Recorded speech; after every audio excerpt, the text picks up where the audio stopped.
How's it going this week, everybody? Someone we having Don on this week. He had a pretty interesting story involving loss of time, and it was a really great conversation, and we really spent some time speculating on what it could have been. But I think you all will really enjoy his story, and I'm glad that he came on to share it. By the way, if anyone's interested, our membership is doing really well. If you guys would like, you can get access to episodes 2 weeks before they come out over at challengetheUnknown.com. Thanks for listening.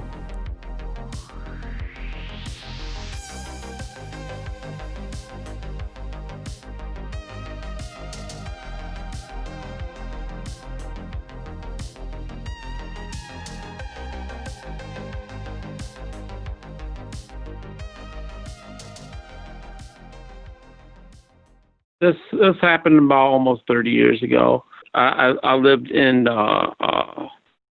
through foster homes, so I didn't get to see my family for like 10 years. So I wanted to go see my uncle, and he lived about an hour away. So I drove about. He lived about an hour's away. So I went ahead and I drove from where I was living to my uncle's house. It was still daylight. I stopped by his house and I knocked on the door and he wasn't answering, and the neighbor next to him said that he often went to the pool hall down the road. So drove down over to the pool hall and I waited for him, and he wasn't there. I waited. It was like for a good three hours. I was sitting there waiting for him. I don't drink, so, and just trying to pass the time, and see if he would show up. And as he didn't show up, so I went back to his house. He wasn't there. Sat there for a while. It was getting dark, so I was like, well, I'm just gonna head back. And by the time I left, it was probably around 10:30, 11 o'clock at night. So it was a perfect night. It was a little chilly. It was probably about late. It was about this time of year. It was getting cold. There's this part of where it's kind of like the halfway point. There was like a dip in the road.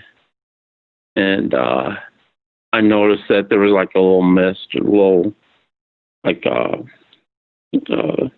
bit of fog down at the bottom of the road. And it's like, well, I'll just, it's like, must be like the weather or whatever.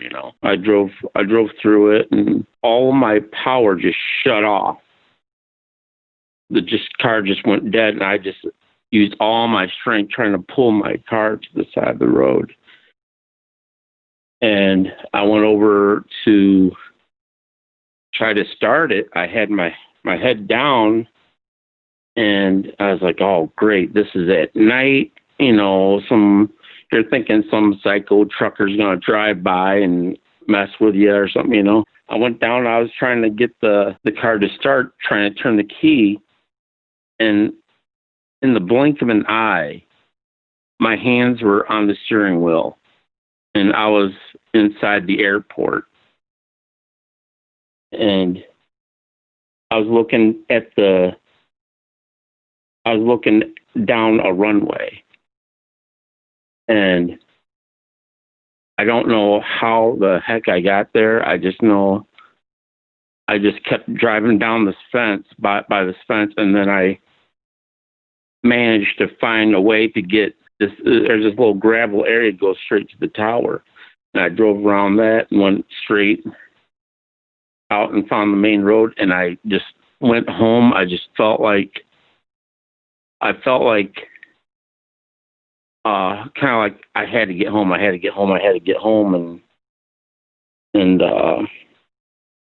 as I got home, I felt like I had to get inside. I had to get the door locked, and I stayed there all night in my bed and locked the doors. I didn't leave my apartment for about 3 weeks, because I was afraid to go outside. I thought something was coming out to get me. I've never felt that way before. I haven't felt that way since. The weeks and months go by, I started getting a bump on the side of my nose, and it was hard. And I pressed up against it, and it was giving me headaches. all the time, and my vision started getting kind of blurry as it got bigger. When later on, maybe a year later,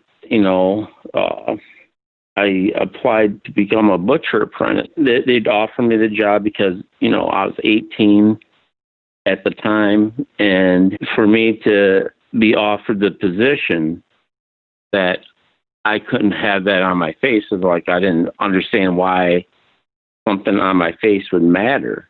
They gave me the information to go to a place to have it taken off, and then I was supposed to do some sort of test afterwards. And they sent me to a place where it is like it was kind of like on the outskirts of town. It was like a group of offices there, but they're real small.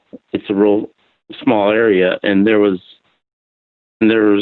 maybe like 3 or 4 people that was working there, and they had me sit in this room, and there may be like 3 computers, and I sit, and they told me to sit at this one computer, and they told me, this is the test, and this is what you need to do, and you gotta click on the correct box and stuff like that. So all these pictures, and what they did was they flashed these pictures look like barcodes, like colored codes, like when the TV shuts off and you see these lines of like red, white, yellow, blue, and stuff like that. They show you in a flash of a second a certain code to choose from. And all of a sudden you'd see a picture of like maybe 30 or 40 of these smaller versions of these codes, and you had to pick the correct one. And it times you, and you only have so much time on each one. And they said after I got done, they kept doing that. They kept doing it for like 15, 20 minutes. I was clicking on it like it was so easy for me. It was like I could look right at it and just click on it, and it was all these 30 or 60 different boxes with these different colored codes and stuff like that. I could name. It was so easy. And they finished. They said I was the first person that ever scored 100%. That was, and they said that I passed the test with flying colors, and that's all they needed.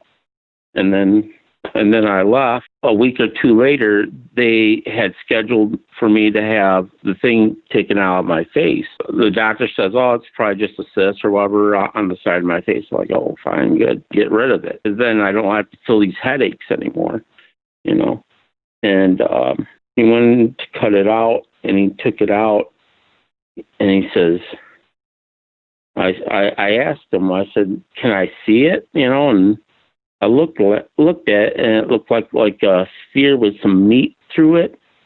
And inside the center of them, it looked like a diamond was inside the sphere. It looked like a diamond. And it was weird looking. And it was like it was like the body was trying to reject it. That's where you get the sphere. And this diamond was like lodged in there. And the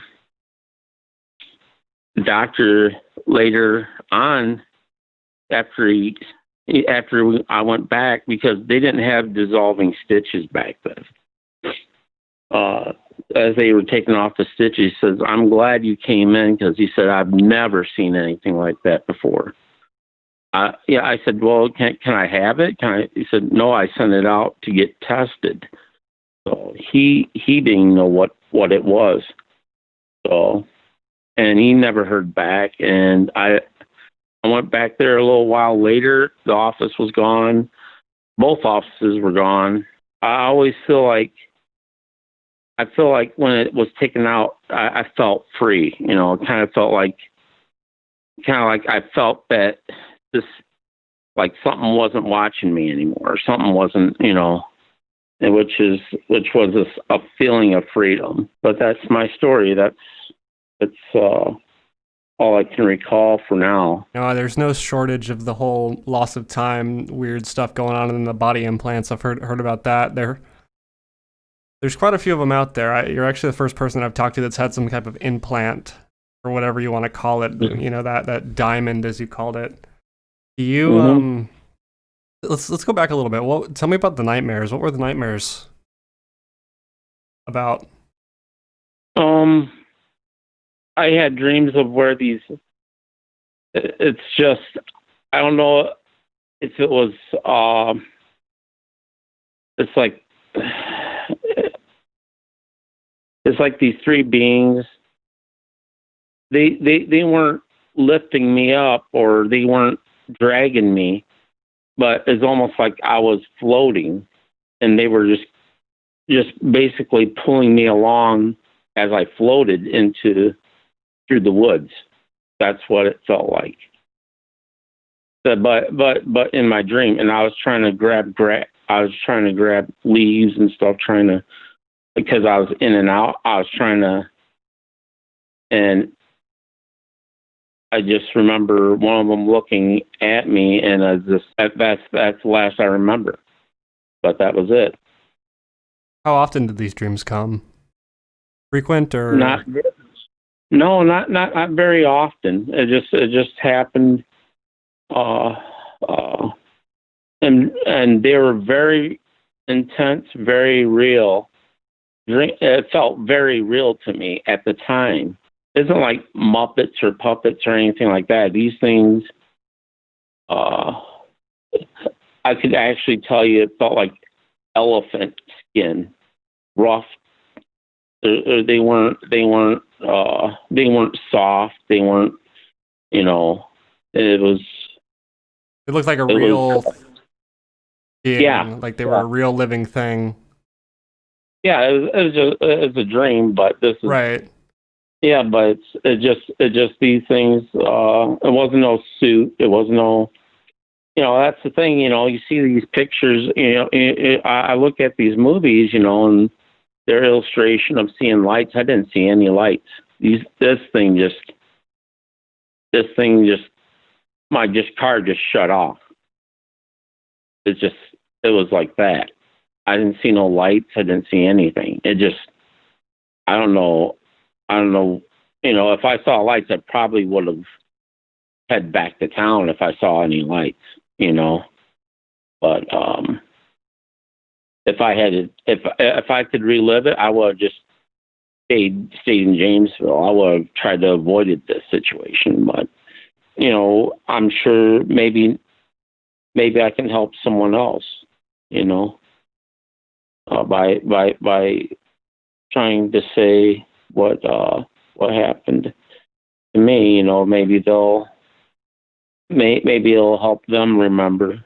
Thank you for letting me tell my story, and I hope that does help people. And it's I don't think I'm the only one. I think there's other people that are out there that it's happened to. So that are probably afraid. 100%, man. All right. Thanks again, man. All right. And you have a good day, man.